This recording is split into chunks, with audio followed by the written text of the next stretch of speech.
because the purpose of Ramadan is to purify the heart with Allah subhanahu wa ta'ala. That is the purpose of Ramadan. That's the blessing of Ramadan, and the secret of Ramadan is that it's there to purify the heart. And I want to say something about, I don't know how many people were here last night, but how many people saw the moon last night? How many people went out to look for it? About the same number. So I think for the people that were here last night, I think all of us had a very wonderful experience. Were you here with us? No? No? Who was here? I mean, wasn't that a great experience? Yeah.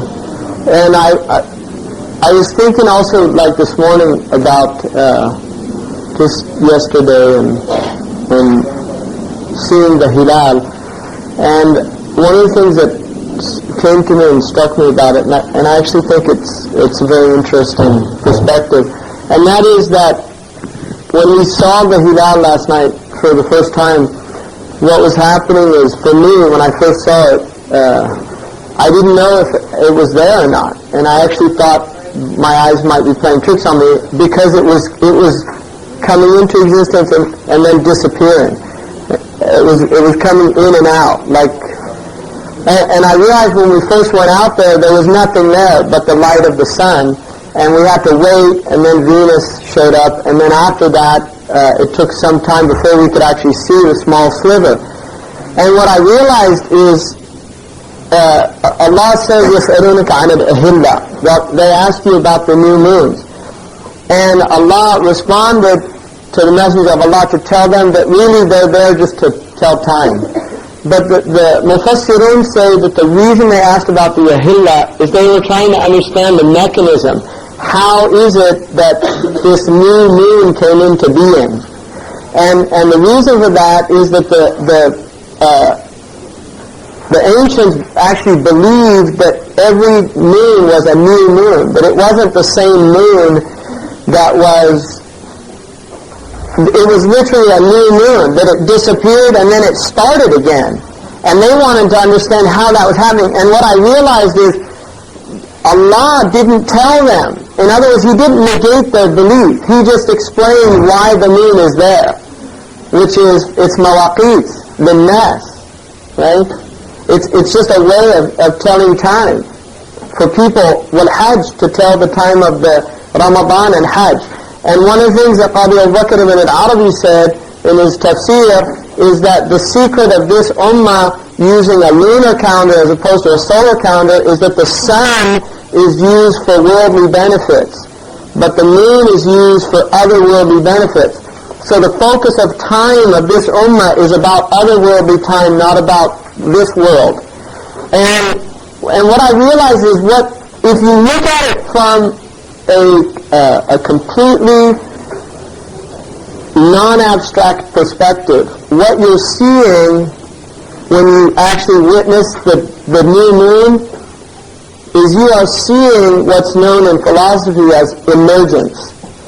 And this is the real problem for these people, is how things come out into existence out of nothing. Right? How does that happen? This is their problem. In other words, why is there something as opposed to nothing? And what you do if you sit there and you're looking at the sky and suddenly this thing emerges out of nothing right before your eyes, because you can't see it initially. And the reason you can't see it is because of the sun. The sun's light is too strong. And the reason you're able to see it is because the sun's light has dimmed, and what emerges is reflected light. So what you can see is the reflected light of the moon. And really what that is the entire creation is reflected light. Is Allah. I mean, Allah is, the entire creation is reflected light from Allah. The only reason we can see it is because Allah allows it to exist, and He's the one that brought it into existence, and He's the one that takes it out of existence. And so really what you're witnessing is this incredible event, which is Allah is letting you see reflected light come into existence.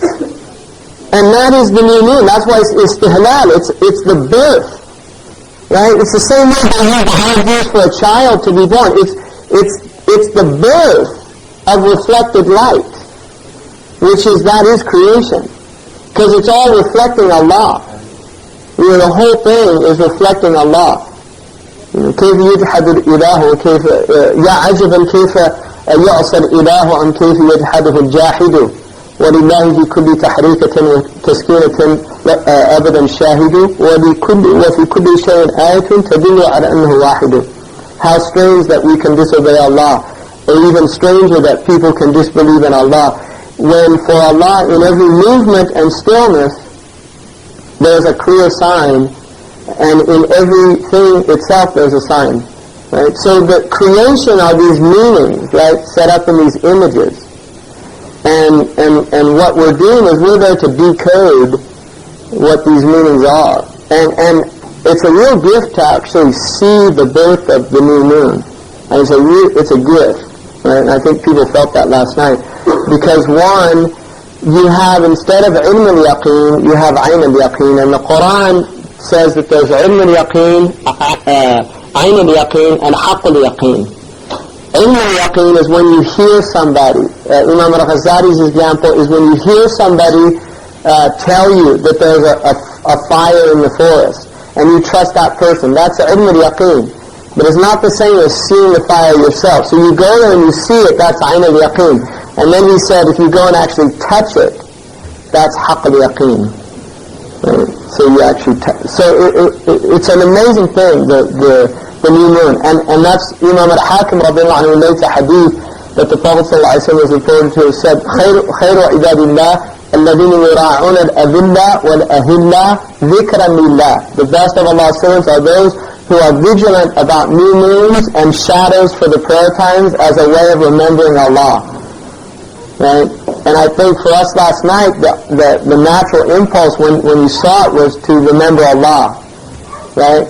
To لِتُكَبِّرَ اللَّهَ عَلَى مَا هَدَاكُمْ. Allahu Akbar. It's Allahu Akbar. And then, for me personally, there was like a real nashat of Ramadan came into my heart, just of a feeling, a lot of energy, because it was Ayn al-Yaqeen. That's the Ramadan moon. So it's a real gift, the Ramadan. Anyway, I just wanted to share that with you. So.